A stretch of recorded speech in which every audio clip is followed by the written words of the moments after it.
همه دوستان، اپیزود جدیدی از پادکست شیر یا خط در خدمتتون هستیم. این اپیزود کمی اومدیم تجربه جدید داشته باشیم، به صورت ویدیویی ضبط کردیم و یک مهمان داریم. حالا این اپیزود ما به صورت، چون مکالمه و این اینترویویی که داشتیم انگلیسی بوده، به صورت ویدیو و انگلیسی میذاریم و به زودی احتمالاً یه ترجمه از این مکالمه هم به صورت فارسی در پادکست شیر یا خط پخش کنیم. از سلمان جان میخوام که مهمونون رو معرفی کنن و بعدش میتونیم به این اینترویو گوش بدیم. مرسی شاهین جان. من از استادم تو مدرسه مطالعات عالی دوبلین یا همون The Global Center for Advanced Studies دعوت کردم که یه بار مهمونمون باشه تو رادیو شیر یا خط. کرستون دیویس استاد فلسفه هست، دانشگاه آکسفورد، دوک و ویرجینیا فلسفه خونده تو آمریکا و کوفاندر و استاد در همین مؤسسه مطالعات جهانی دوبلین هست. ما سعی کردیم که در رابطه با بلاک چین، تمرکز زدایی، تمرکز، اتوماسیون و حالا خیلی از سابجکت های دیگه که در ادامه خواهیم شنید نظرات کرستون رو بپرسیم. باز تشکر میکنم از شایان که این فرصت رو به من داد و امیدوارم که لذت ببرین از پادکستی که ضبط کردیم. مرسی شایان. ممنون سلمان. از همه دعوت میکنم به این اینترویو گوش بدین و به زودی هم ورژن فارسیشو یا با زیرنویس فارسی براتون پخش میکنیم. A short intro about Shir Ya Khat, that translate to head or tails. We started podcasting in early 2017. The vision was to open information, similar to what we have for عنوان, which another website we have.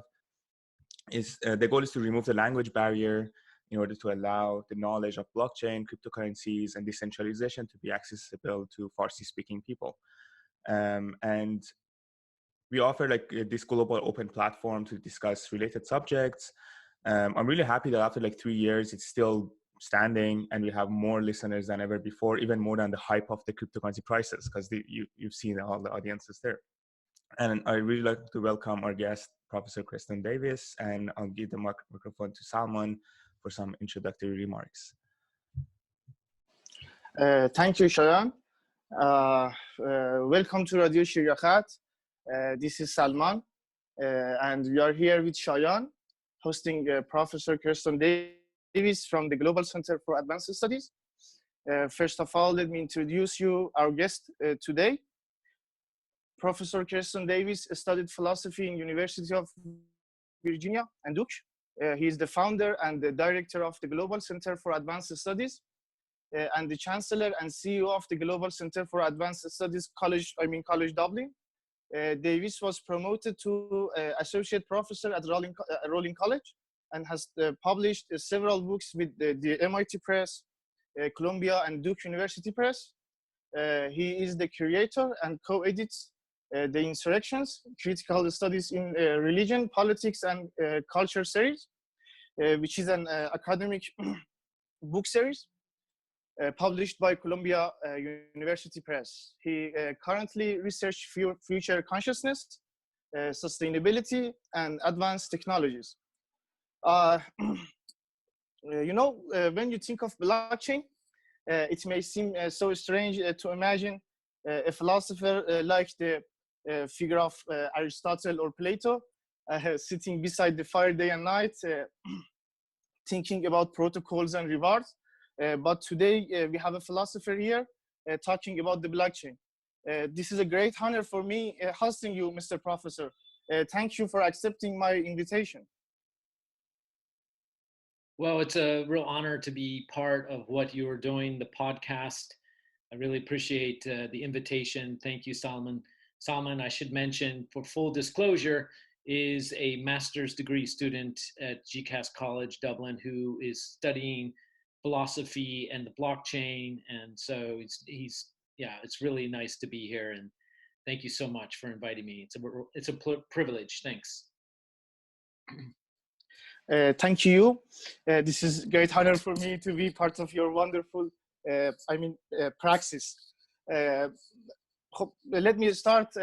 Adam Greenfield, in his book Radical Technologies, describes blockchain as the first technology that is fundamentally difficult for otherwise intelligent and highly capable people to understand.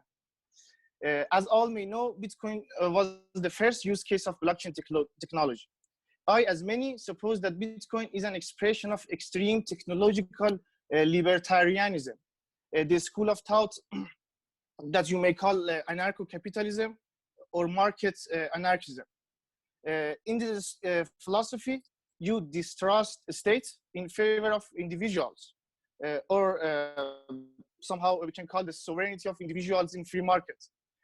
For an anarcho-capitalist, neither state nor corporations are acceptable intermediaries. So the first question appears here, Mr. Professor.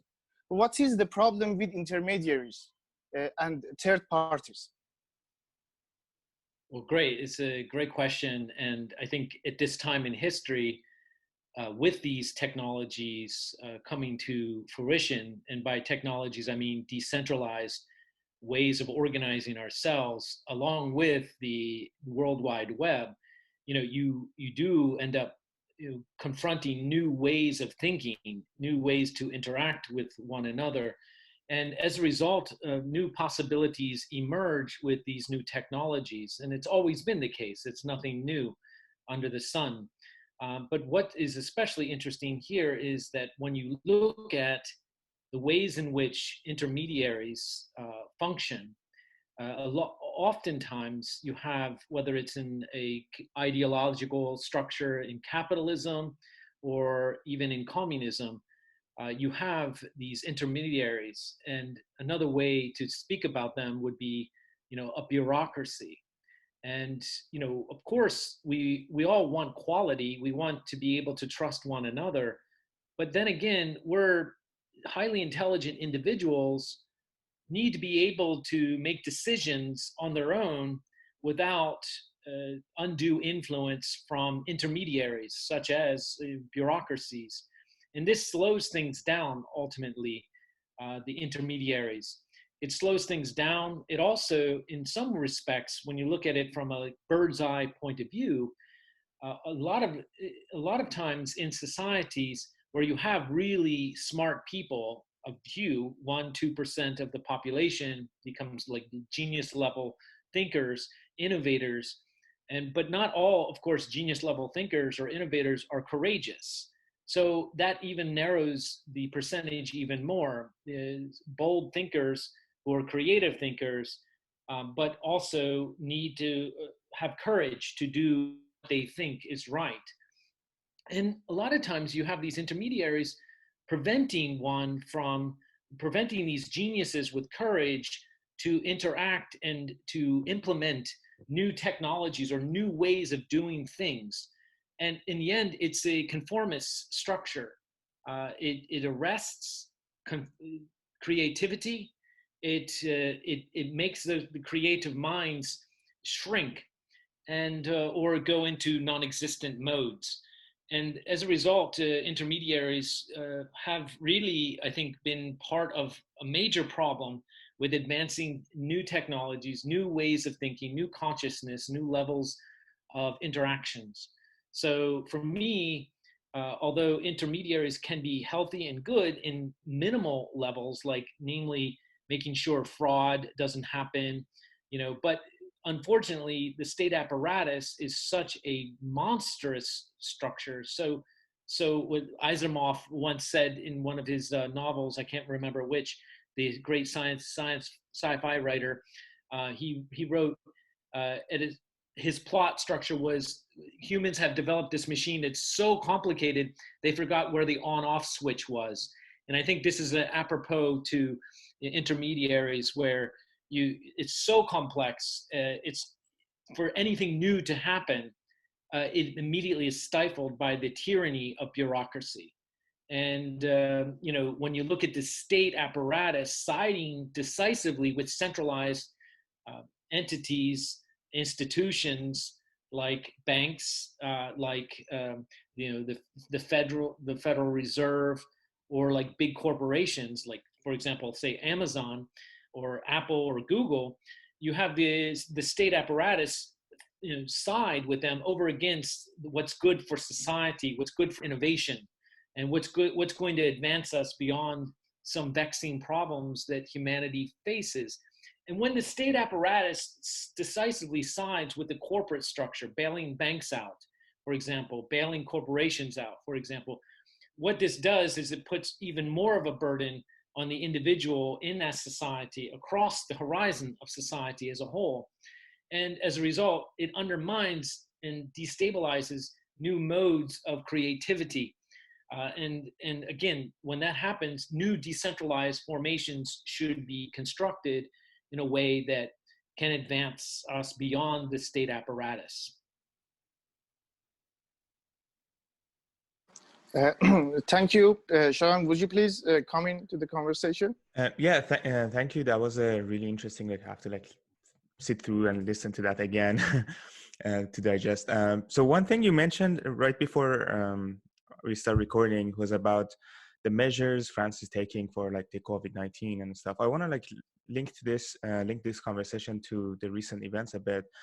And we've seen a lot of privacy issues with the measurements that the governments are taking. And I really want to know your opinion about what implicit outcomes would you see that you see from this enforced social distancing and these unprecedented economical measures that we are seeing due to COVID-19. Clearly we're seeing some more out-of-the-box socialist movements from capitalist actors, but are they for the same reasons? Are they sharing the fundamental values that are mainly values, or are they just kicking the can down the road and trying to survive? Yeah, there's the COVID-19 issue, the pandemic, and all the political structure, the post-truth, the media, the conspiracy theories, they run wild. I mean, this is, in fact, a petri dish for perfect scenarios for dystopian structures. And one of the things that's really important for me as a philosopher and people who are dedicated to truth is precisely being able to present truth, to understand and interact with media, with texts, with information, and be able to make decisions based on the accuracy or the falseness of said information. And again, what you have here, especially with the neo-fascist structures and leaders in countries taking hold with isolationism, nationalism, the xenophobia that's going on, and this only exacerbates people with different backgrounds and different ethnicities, and so on. So you have this kind of a perfect storm for distrusting information more and more, and as a result, you fracture the epistemological structure of society, what we as a society can believe in, and what we as a society, as humanity with our minds, can trust or not.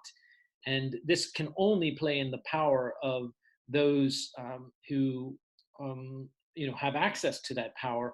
And that's becoming more and more narrow. Fewer and fewer people have more and more power, whereas the many, the population, has less and less power. And so you have a perfect storm for major problems. I think what's really most dangerous about this situation is how it can be used for power to be concentrated more and more, especially with the militarization of the police force, and so on. So it seems to me that we're in, a pretty tough situation, especially when you consider too, the way we're communicating together now in this podcast is through the World Wide Web. And if you think about who owns the hardware through which the fiber optics, who owns the fiber optics that is literally connecting us right now, it's corporations or it's states. You think if you do something incorrect or an error or something that might be challenging to the ones in power, your access to technologies such as the World Wide Web could easily be canceled. Just like, you have Facebook jail, you have all these policing structures that oftentimes are arbitrary. And so it can be really dangerous, because this is the only way we can connect with one another. And if that connection is severed, then you know, who are you? Or are you even in society? And, you know, as Aristotle once said in the beginning of his book on politics, he says, you know, the ones who live outside society are either, you know, gods or beasts. And, you know, for society to function, you have to be able to trust. And distrust post-truth structures are happening with Fox News, with CNN, you know, even the New York Times, you know, all the major media sources are all playing into these echo fragmentations of epistemological claims. And this becomes deeply problematic, which again gets us back to blockchain in the sense of how do we communicate and what can we trust and distrust. And decentralizing doesn't mean fragmentation. Decentralizing precisely is a way of connecting with other people that can circumvent false claims, conspiracy theories, because precisely you're talking to someone with whom you can check on their background, check their credibility, and therefore trust factors are built into blockchain exchanges, smart contracts, or even education structures like the one that GCAS College has developed. So yeah. How about you? What do you think? Do you think it's what's your take on the virus in Montreal? So that's kind of thing. Like one of the like fundamentals of like democracy is like gossip and social interactions. Like without that, there is no like decentral communication, right? Like it's interesting that like before even this COVID-19, a lot of like future visions were dystopian, and now even a lot of those are happening right now. Like even like walking the street and seeing everyone walking in masks, like that was, like, if you go back in 90s movies when they're showing like future dystopia, like that was it. Yeah, it's really scary regarding like the fake news and like media. It's really sad to see, like even like I would consider myself an open-minded that like go through the details of like news. And now even if someone with like a PhD degree comes to me and say like this is the vaccine, I would say be like, I'm not sure. How can I verify? And that's a sad part, that there's no easy way to verify this these days, unless you have these role models that you believe in and you can listen to. One of the things that we try to do in Shir Ya Khat podcast is it's kind of follows the radical exchange movement, if you know about that. It's more about like, it says it's not radical to criticize the society, it's radical to come up with solutions. So one of the things we try to do is, now we criticize what is happening now and we almost see what is happening.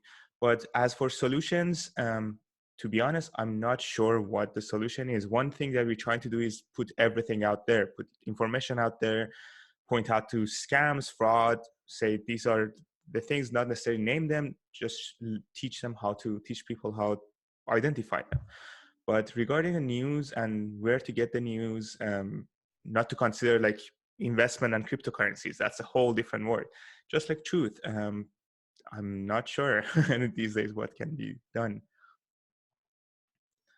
Yeah, I mean, this is the quintessential question, and it goes all the way back to, you know, civilization, when we start to be able to have to communicate through letters, through distance, and the trust factor has got to be there. And I think this is one of the reasons why, in a way, philosophy, at least in Athens, was so distrusted by the Senate. And this is kind of a famous retelling of this, was by Plato in his Apology, where his teacher, Socrates, the great war hero, and by this time an old man, was considered a big threat to the Athenian city, the polis, because precisely he was teaching students how to think critically and how to question what justice is, for example, and some very basic questions or thematics of existence. And, you know, his very ability to teach young people how to think critically about social organization, about truth claims, was considered a great threat. So, you know, when you put that together with the distrust that's happening here, I mean, it is a good thing, I think, in general, what the Enlightenment taught us, to be skeptical of, you know, apparatuses of power, in the sense that, or at least critical of apparatuses of power, the church, for example, religion, or the state, you know, with the French Revolution, the US Revolution in the 18th century. So in one sense, this is good. It's really good to be critical. The question is, what kind of critical apparatuses or structures or habits does one have? And is it coherent? Is it enough just to criticize? And in fact, I think what philosophy has always tried to do is think through ways of solving, adding to the question of knowledge, rather than simply just criticizing. And, you know, the troll has emerged with the World Wide Web. You know, we're all familiar with the troll. You do blockchain securities, I think. Isn't that right, Shaya? Yeah. Yeah, so you're familiar with trolls, with the, you know, vulnerabilities in digital connections, and you know, so I think you're right about the approach should be, how can we offer solutions? And that's one of the things that, you know, when we came up with this idea of a college, the Global Center for Advanced Studies, was not simply to criticize the university structure and the debt that's required for students to go through uni and to have a degree, you know, attain degrees, but rather to offer a solution that includes the students with the faculty together, working together in a way that the general goal or mission of the Global Center for Advanced Studies, which I'll call GCAS College, is a working together as a solution in the very process of developing knowledge.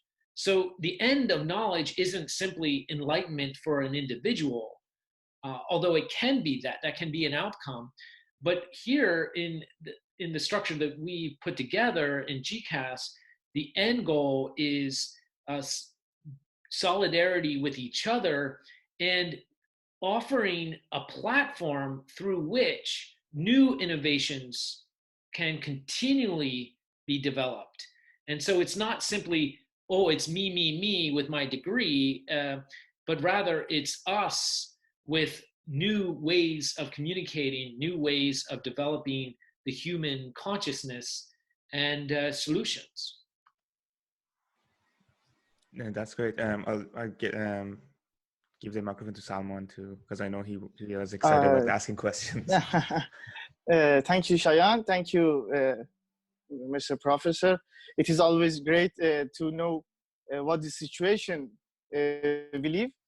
I think this is the first time in the history that a German, a Japanese, an Iranian, an old man in South Africa just think about the same problem, to live longer, you know.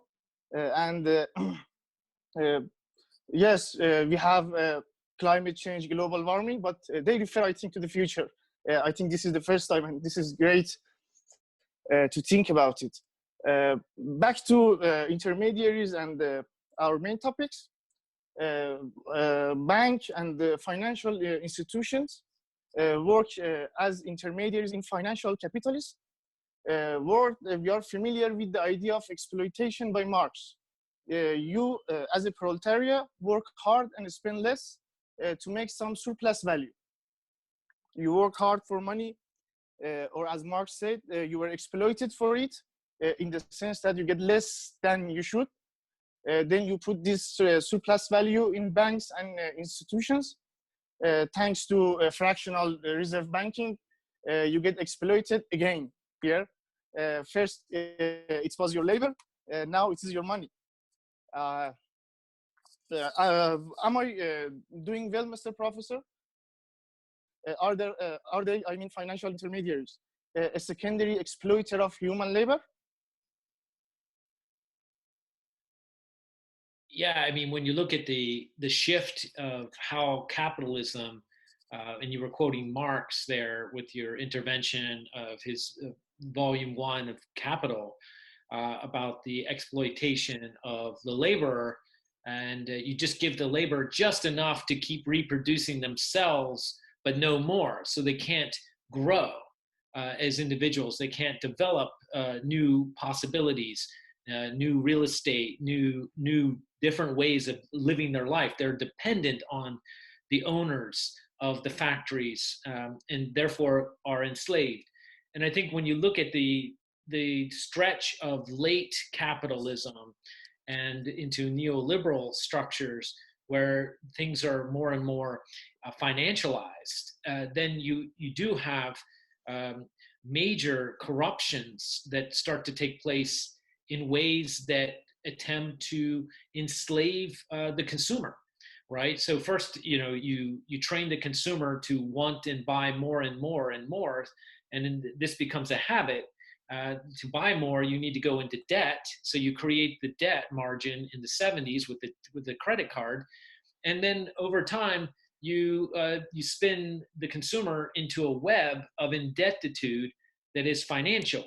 So it in one sense, it doesn't feel like you're enslaved to the factory or to the conditions of working conditions that might be horrible, although many still face that. But you're indebted in an invisible way, financially, and this invisibility doesn't register with the human consciousness, the brain, in a way that the physical enslavement registers.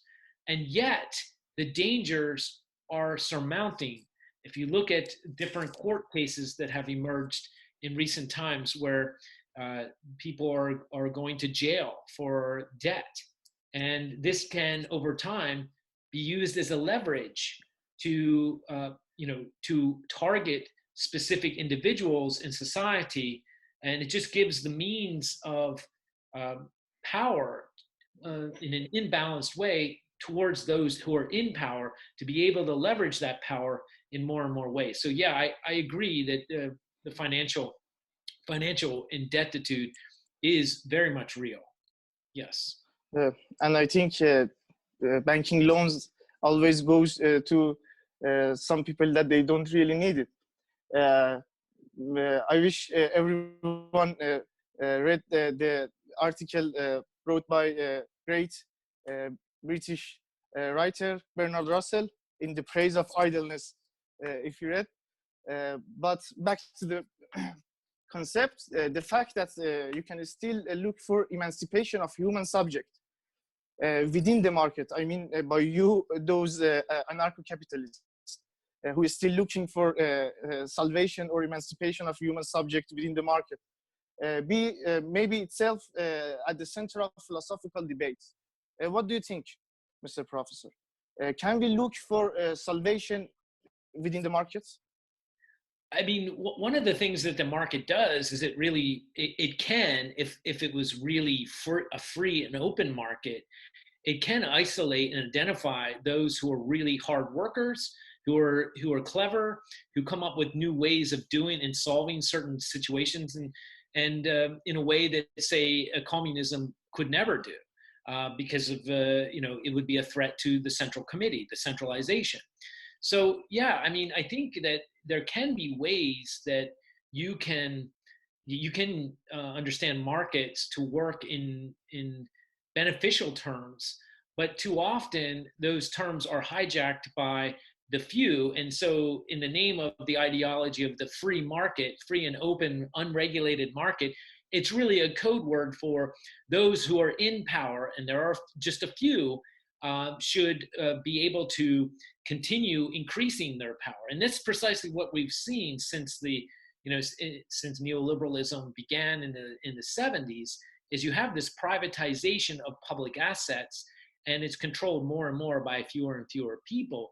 But this is where I think the promise of why we're meeting here today, and precisely the motif of this podcast, is the heads and tails, is precisely looking at decentralization, looking at potential ways of disrupting intermediaries, disrupting centralization, and connecting with one another across the globe in ways that you can build projects constructively with incentive. I mean, that's the other thing. Humans need incentivization. They're not going to just sit on your fat ass watching The Simpsons all day long. I mean, that's the mode, the general mode of a consumerist culture is precisely a passive mode. Think of the grunge band Nirvana. It smells like Teen Spirit. The main lyric is entertain us, entertain me. I'm a passive subject. I'm only good to receive and to consume, rather than what I think our curiosity as human beings is discover, to break open new horizons and to move forward. Yeah. That's an interesting point you said about the free markets. Like one of the discussions we had in the previous episodes was about exactly that we've seen in stock markets that there's a lot of regulations, like circuit breakers preventing some stocks like S&P a while ago to go down more than 7% and all these. And we would compare that to cryptocurrency markets, that there is no regulation. It's a bit chaotic, exactly a roller coaster. And we were discussing which one is more closer to the definition of free markets. There is still manipulation in that, but isn't that manipulation a part of free market or not? That was one of the discussions. Yeah. Wow, that's a good question. And I'm no economist, so and I'm my answer can only be really amateur at best. But yeah, I mean, when you look at like the Bitcoin market, its fluctuation, but then you map it onto the recent oil market, and you're thinking, wow, the oil market's fluctuating dramatically, and therefore the fluctuation itself reflects like the value of that market itself.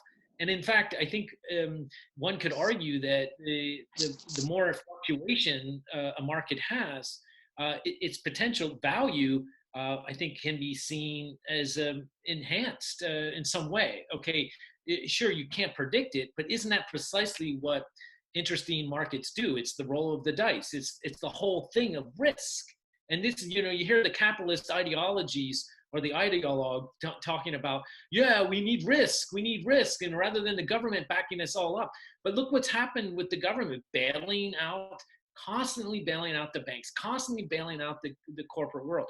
So I got myself away from the answering your question about the fluctuation of markets, but I do think there is a kind of there can be a manipulation by, think about what Soros did in the early 90s into the British stock market, and he almost sank it, as I understand it.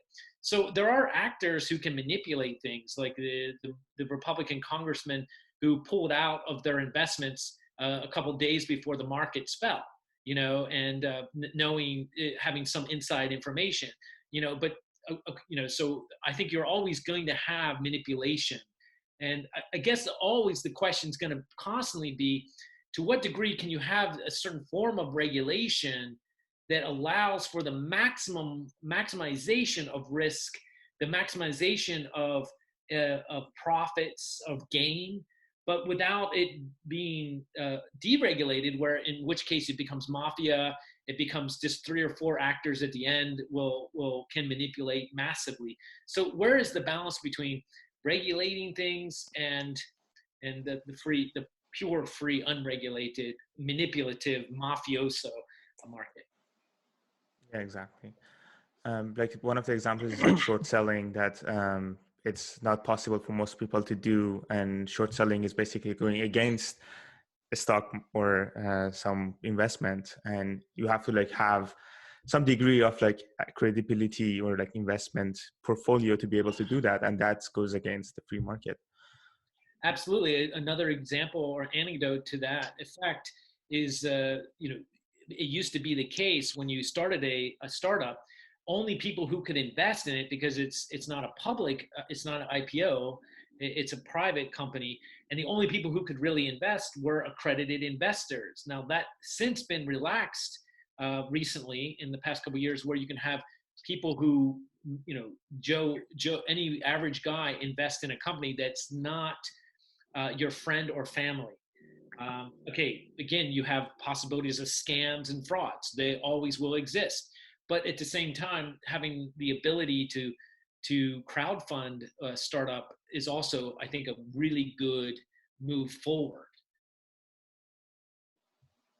Thank you. Salman, you can continue if you want. Thank you, Shayan. Mr. Davis, I think you just mentioned that this is what I get from your speech about market, that every economy is libidinal. Am I right? Or what do you think? Are you referring to Lyotard's notion of the libidinal economy? This is, yes, but the most problem of the idea of Lyotard, I think, is the distinction between these two facts, these two axioms. We should suppose that every economy is libidinal, or every libido is economy. I think you mentioned that every economy is libidinal. Am I right? Am I get right? Yeah, I mean, that's where I would go with that. Although, of course, Lyotard was mostly a literary philosopher of the literature, a literary horizon. But there's something to that. And in fact, there's something to notions that come out of psychoanalysis that can diagnose or help us understand better notions of markets, from death drive to risk factors, and to how we think and consciously process risk versus security. Yeah, for sure.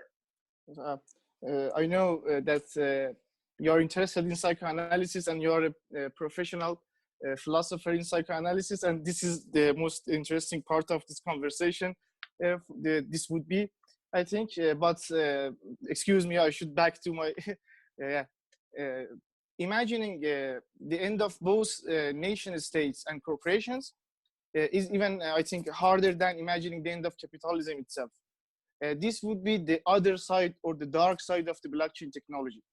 Blockchain could further consolidate the centralized power of corporation and governments. Every Wall Street bank is doing blockchain project. Data shows that only two Chinese giants can control half of the Bitcoin mining operations.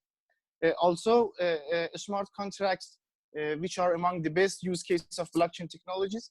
Blockchain technology would be very beneficial in terms that they would cut off the power of middlemen and intermediaries. There are some other problems with them. The emerging of highly automated society may cause some changes in the future of job market. I'm talking about the threat of automation and job loss in the coming years. A new kind of job loss that is totally different from the one that human experienced during the 20th century. In 20th century, lots of unemployed farm workers, due to automation in agriculture, moved to working in industries. So people lost their low-skill jobs in farms and transferred to low-skill jobs in industries. There were still some opportunities for masses, because the owners of the means of production need their work power. But today, for most of those masses, it is not easy to make the transition. No one knows what the job market would be like in 30 or 40 years. Especially, it is not the problem of United States or Western Europe, but in undeveloped countries, like countries in Africa or Central Asia, governments have no idea what to teach children in school. A new kind of, I think, a new kind of inequality will emerge here due to contradiction between the owners of data, I mean Facebook, Twitter, and etc., and a new sort of class. That's why, as you all know, Harari would call useless class. So, what is your idea, Mr. Professor? How would you describe this inequality? And do you see blockchain a game changer, a narrative technology here? Wow, that's a really good question, and it would take a book to really respond. But I really, I really like I like your question. All is yours. You can talk as a book, as a whole book. Yeah. Well, I mean, I do have some ideas. You know, we are familiar with AI technologies, automation. You know, I first learned about this when I was an undergraduate in Oxford when I read Jeremy Rifkin's book called The End of Work, and it really read like a sci-fi diagnostic of the economy. Like, really, are there really going to be machines that take over jobs? And this was in the early 90s when I was going and reading this. But as it turns out that more and more, it's the case that two things have happened. You know, jobs are shipped over for cheaper labor markets overseas from, say, first world to developing world to save money on labor costs. What happens there? You have sweatshops, you know, in Bangladesh, for example, which is where all the T-shirts in many of the major stores that we wear are made in sweatshops. So you then just have this. So that's the first part, is you have shipping overseas or outsourcing jobs. And then you can pay less, and the conditions are really bad and even worse for human beings to make consumer items. China is a good example of being able to make a lot of products for cheap, and the US loves to consume it, to consume those products. So that's the first one. The second one is automation. So it's a double-edged sword, or it's a double whammy, let's say. In the first place, let's ship jobs overseas to save money on labor, and with the money we're saving on the labor costs, we're going to invest in AI, or artificial intelligence, automating machines in the United States. And this is precisely what's happened. And now with COVID, with the pandemic, with everybody in isolation, this is a perfect example or laboratory in which to measure who is really essential for an economy and who is not. And this is an answer to a question that you could only theorize about. But now you can actually have data, who's really essential to an economy and who's not. And my guess is you're going to have basically a massive push for AI technologies happening in the United States, in Canada, in developing worlds, in Europe, Western Europe. And you're going to be able to displace workers altogether. And this we call the lumpkin proletariat, right? The ones who have no means of being able to survive on their own anymore. And what is this going to be? And no wonder you see the ramping up of militarization of police forces. No wonder you have this rather artificial way to separate immigrants from the fortress Europe, from Trump's wall.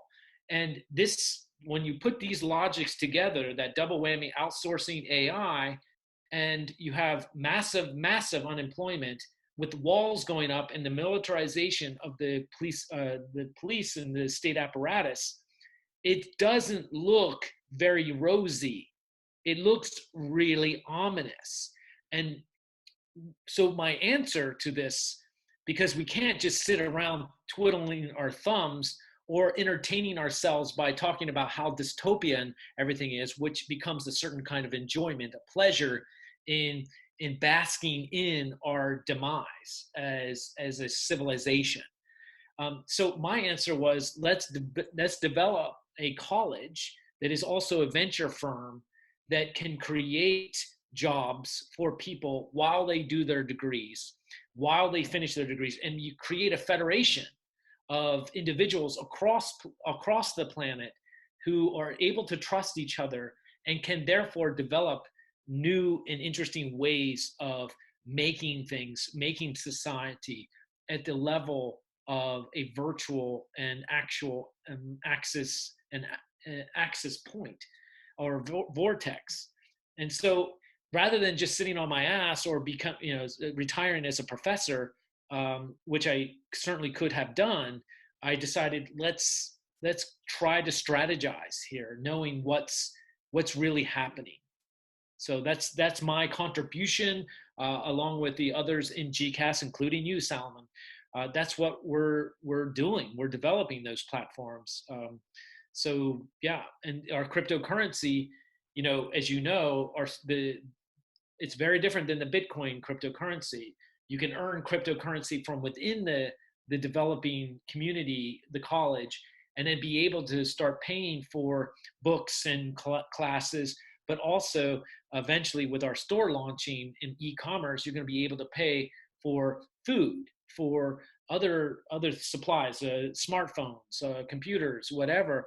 You're going to be able to pay potentially utilities, so that you can create an internal economy that grows itself through itself as an immanent structure in a kind of Deleuzian philosophical sense. Although, so that's my contribution as best as I can make it.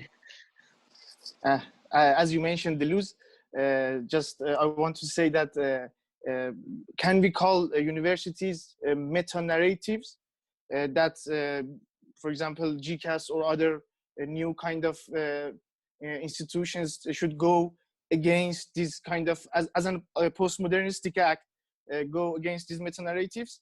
That was my last question about your wonderful praxis, as I'm previously engaged. But I don't know if you want to end the conversation with the describing of GCAS, or Shayan, what do you think? Would you please come in, Shayan? I have a question regarding like globalization of value that like you mentioned something there, and I have like this. So a quick background, next week there is this conference called DeFi Discussions, Decentralized Finance Discussions, and I'll be there in a panel with someone from Cuba and someone from Venezuela, and talking about like how Bitcoin moves value in and out of closed economies. So we had like some talks with them before, and it's interesting that we realized that the Western view of authoritarian government is this one cliche top-down hierarchy. But it's not the case. Usually it's not the case. And even if it's different in these three different countries and places, we really wanted to have someone from North Korea too, but they have some technical issues there. So I really want to know your opinion about this. Where do you see the closed economies fall in the globalization? And is there any questions or points that you want to see discussed in that panel? Yeah, wow, that's a great question. Thank you. And good luck with that conference. It sounds really amazing. Is that in Montreal, that conference? Everything's online these days. Oh, you're right. Okay. Yeah. It doesn't exist any physical space, but yeah, exactly. But no, I mean, again, I'm not an economist, so I have a hard time maybe understanding notions of closed economies, although I can guess, with Venezuela, Cuba as a kind of quasi-closed economy. Of course, anytime you have closed economies like Cuba, no doubt other economies are parasitical on them. So they're not totally closed, but yeah, I get your point. There's embargoes like Iran, for example, and so on. So, but wouldn't it be incredible if a cryptocurrency of some kind, Bitcoin, maybe, I'm very critical of Bitcoin for ecological reasons, but wouldn't it be incredible if there would be digital assets in a way that could permeate and pop holes in the closure of said economies in ways that can start to open up value structures for individuals, coding to, poetry to art, and all these various ways that we can possibly open up new forms of value. It's the Nietzschean, who is a philosopher, German philosopher, Friedrich Nietzsche, about 100 years ago or 120 years ago, in which he, was trying to think through what it would be like to reevaluate the notion of value itself. And I think we stand at a crossroads with decentralized technologies as being able to think through that very question, and maybe even go further with it. What is it that shapes notions of value? What are notions of desire when you have a foreclosure to a consumerist economy? I think that's going to be over. The days of consuming in debt are going to dry up, especially with, and this is going to be the meta narrative of the central state. The bailing outs are all going to be used against the people. We bailed out, and therefore our deficit is even greater. And because of the deficit being more and more, they're going to use that as an excuse to implement ominous forms of control. And why stand by and trust the government? It's never, like, if you think about it, the government, and with very few exceptions, it never really sides with the people. It has never done that. The kings and queens before the nation state developed in Western Europe in the 15th, 16th century. And it's interesting when you think through the history of the birth of the nation state and therefore economies. You have the birth of the corporation, the East Indies Corporation, 1609. West Indies Corporation that founded the city of New York on fur trade. And so what I think we're starting to see here is a kind of fragmentation with the drying up of the consumer. And, of course, there's this attempt to push back with the socialist agenda with Bernie Sanders, with Corbyn in Britain, to some, although much less degree, the president of Canada. But, in the end of the day, either you're going to have a massive uprising, and that doesn't, psychologically speaking, when you just calculate the psychology and the history of psychology from the 70s until today, the psychology in the 60s was ripe for taking the control of the means of production, because it was cheaper to live. You could live in a car, you could live on $1 a week. Nowadays, in terms of the expenses of living, you're not going to have that ability to protest for long extended periods of time and at the same time eat. So it's a humanitarian crisis. Furthermore, the psychology of protest, what does that mean and how can you persist? Sure, it's okay to occupy Wall Street for a couple weeks, but then again, you see the failure of the Occupy movement. It didn't have a demand. It didn't have an agenda. It couldn't sustain itself over a long period of time. So when we developed GCAS as an idea, I was speaking with a former president of ours, Alain Badiou, the famous French philosopher. The question becomes, how do you maintain the ability to reproduce yourself over a long period of time, over a generation or two? And that's where you start to build a psychology that's different when you can maintain the conditions of your own autonomy. And so that was how we built GCAS, is being able to keep sustaining ourselves over a long period of time. And this can become a catalyst for sustained protest, because now you have means of production that can maintain itself and reproduce itself in order to carry on a sustained form of social solidarity. Thanks. That was a really interesting answer. One thing I want to add to that, also like link back to Salman's question about data silos.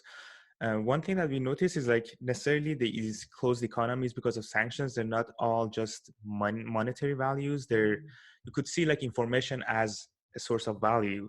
And one thing we've seen, like with Slack, GitHub, just like banning users that has ever logged in Iran, we've seen like some companies do over compliance, meaning that they are using, let's say, Google services for their servers. Google has this engineer that's for some reason blocked traffic to Iran, Cuba, and some other countries. And even though this company explicitly is not blocking anyone in Iran, their websites are not accessible because of the stack or technology they're using. And it goes back to your topic that like a lot of decentralized technologies can help with these, but they need to be scalable. Like right now, they're not there yet. It's less than 10 years old. Like most of them are less than 10 years old. Bitcoin is the longest one, which is still not scalable. And we are seeing more of this. And I really want to know more about where we can read about more the GCAS and how someone can participate in this. Yeah, well, thank you so much. It's really been a great conversation. I appreciate it. And, again, I ventured to speak about topics like economics in ways that an amateur does. But so forgive me about that and my lack of knowledge on those levels. But yeah, I mean, GCAS is a project that sees these trends happening in the globe, starting with higher education, with debt, with how labor is being organized, how militarization is happening. And so we created a context in which we could continue reproducing ourselves as a mode of production in the knowledge exchange, but also in startup ideas that have traction, and then get behind those startup ideas and then have ownership stake. And that's where the venture side of GCAS comes in those startups. So we help them start up with some funding. They are successful or not. If they're successful, everybody benefits, because everyone who graduates from GCAS College becomes an owner of GCAS College. So we give them a diploma, and rather than having banks send them payments, we give them a diploma and stock certificates that is equal to the investment that the student has put in for tuition. And so for us, it's a collaborative P2P, and by P2P, you know this, but by P2P, you mean peer-to-peer cooperation. So it's horizontal, and the more horizontal things can be, the stronger they get, quicker. And you talk about that scaling. Scaling can happen in P2P networks much faster than top-down networks. Like one person owns and it's in control of 100 different sub people. Right, so P2P is a structure that works faster, but it doesn't work. P2P doesn't work perfectly. You still need ethos. You still need a culture. You still need a language. You still need the ability to trust one another and build that trust. So, but you can read about us on our website. It's gcas.ie, because it's in Ireland.ie. You can look up GCAS or gcas.io.